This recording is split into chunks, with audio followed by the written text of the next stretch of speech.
क्या कह रहा है क्वेश्चन नंबर 14 देखते हैं। कह रहा है कि if the points 1, 1, P and -3, 0, 1 be equidistant from the plane r vector dot 3i cap plus 4j cap minus 12k cap plus 13 equal to 0, then find the value of p। कोई दिक्कत नहीं है, हमको ये बोला है ना कि एक प्लेन से, अपने मन में सोचो कि एक प्लेन से दो पॉइंट दिया गया है और दोनों पॉइंट से हमारा प्लेन क्या है, इक्वल डिस्टेंस पे है। तो पॉइंट से जो परपेंडिकुलर डिस्टेंस प्लेन पे गिराते हो वो ऊपर भी हो सकता है, नीचे भी हो सकता है प्लेन के। समझ रहे हो ना बात को? जैसे बहुत बड़ा सा प्लेन, तुम अपने फर्श को ही समझो, तो फर्श या दीवार को समझो, तो दीवार के यहाँ से पॉइंट ये वाला, चाहे इसी के उधर चले जाओ, वहाँ से सारे, जैसे इसी पे एक प्लेन रख देंगे पैरेलल, तो एक पैरेलल प्लेन से सारे डिस्टेंस इक्वल होंगे कि नहीं होंगे? होंगे। दूसरी चीज कि इस प्लेन के उस पार भी एक प्लेन ऐसा एग्जिस्ट करेगा जहाँ से भी ये डिस्टेंस और उधर से वो डिस्टेंस बराबर होगा। होगा कि नहीं होगा? होगा। तो हम कहेंगे कि जो परपेंडिकुलर डिस्टेंस है वो बराबर होगा। तो सबसे पहले परपेंडिकुलर डिस्टेंस कैसे निकालते हैं? तो ये पॉइंट मान लीजिए 1, 1, P था, ये पॉइंट तुम्हारा -3, 0, 1 था। आपको नहीं दिया गया था कि एक्चुअल में दोनों एक ही तरफ लाई कर रहा है कि दोनों तरफ लाई कर रहा है, इसीलिए तो मॉड लेते हैं। मॉड क्यों लेते हैं? डिस्टेंस निकालते वक्त दो वैल्यू आएगा पी का। देखना कैसे, इस प्लेन का इक्वेशन कार्टेशियन फॉर्म में लिखो तो आर वेक्टर को रिप्लेस कर सकते हैं एक्स आई कैप प्लस वाई जे कैप प्लस जेड के कैप के साथ। तो जब गुना करेंगे, डॉट प्रोडक्ट लेंगे, तो 3x 4y माइनस 12z, यानी कि 3x plus 4y minus 12z और प्लस 13 बराबर 0। सही लिखे हैं?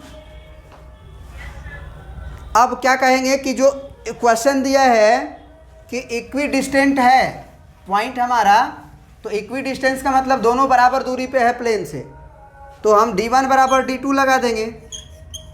तो पहला जो d1 होगा, ये 1, 1 P से जो डिस्टेंस निकाला जाएगा, तो परपेंडिकुलर डिस्टेंस निकालने के लिए क्या करते हैं, इस पॉइंट को पुट करते हैं और √a² plus b² plus c² करते हैं। तो 3 × 1 जब 1 पुट करेंगे, प्लस 4 × फिर से 1 और फिर -12 × P और फिर प्लस 13 का मॉड और divided by √a² plus b² और प्लस c²। तो 3² प्लस 4² प्लस 12²। इधर क्या होगा? तो -3, 0, 1 पुट करेंगे, मॉड लगाएंगे जरूर, तो 3 × -3 -9 कर लेते हैं डायरेक्ट। फिर 0 पुट करेंगे तो ये कहानी ख़त्म, रहने देते हैं। 1 पुट करेंगे तो -12 और फिर प्लस 13 का mod by √a² plus b² plus c²। तुम्हें लग रहा है कि ये कट जाएगा? ये दोनों तो सेम ही आएगा ना। अब एक बात बताओ, यहाँ पे क्या आएगा? 4, 3, 7 अब 12 और 13 का कैलकुलेशन तो 1 आएगा, क्योंकि ये +13 ये -12 है, तो +1 और 4, 3, 7 8 आएगा। ना गलती कर रहे हैं, ये 12P है एक्चुअल में। तो आपका हो जाएगा 4, 3, 7 और 7 और 13 20, 20 - 12P होगा। इसका मॉड बराबर 12 और 9 कितना होगा? 12, 8, 20 होता है, तो 21 होगा। और 21 या फिर यहाँ से जल्दी हो जाएगा, 13 में से 12 गया तो +1 अब +1 और -9 -8 का मॉड, तो ये 8 हो जाएगा ना। तो 20 - 12P बराबर 8 हो गया, इसका मॉड। अब ज़रा बताओ कि अगर ये मॉड के अंदर है तो जब इसको हम खोलेंगे तो प्लस के भी साथ खुल सकता है, माइनस के भी साथ खुल सकता है। बात समझ रहे हो कि नहीं समझ रहे हो?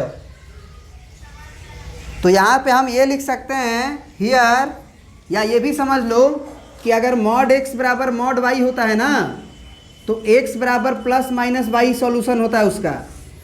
ये नोट करके कहीं लिख लो कॉर्नर में कि अगर दोनों तरफ मॉड हो तो x बराबर प्लस माइनस वाई लिख सकते हैं। अब बोलोगे कैसे, तो हम कहेंगे देखो x के जगह पे अगर तुम y रखोगे तो y का मॉड है y का मॉड, सही है, गलती नहीं है।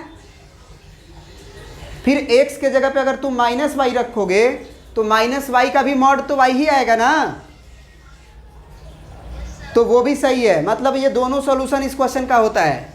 तो यहाँ पे भी कुछ ऐसा ही है, 8 में हम मॉड लगा सकते हैं। तो अगर ये भी मॉड है ये भी मॉड है तो दिस मॉड बराबर प्लस माइनस 8 लिखा जा सकता है। बात समझ गए कि नहीं समझे? ये सब बेसिक चीज़ होती है, नहीं तो बच्चा यही से क्वेश्चन छोड़ देता है, कहता है कि मोड को कैसे ऑपरेट करें।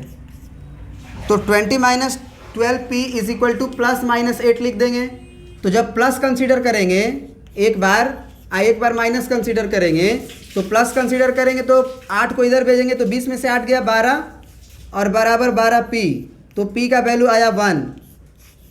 फिर एक बार कंसीडर करेंगे 20 माइनस 12p बराबर माइनस 8, तो माइनस 8 आएगा तो 28 हो जाएगा और उधर 12p, तो p बराबर कितना हो जाएगा जी 28/12, 4 से कटेगा, 4 तिया 12, 4 7 28, तो p का वैल्यू कितना आया 7/3।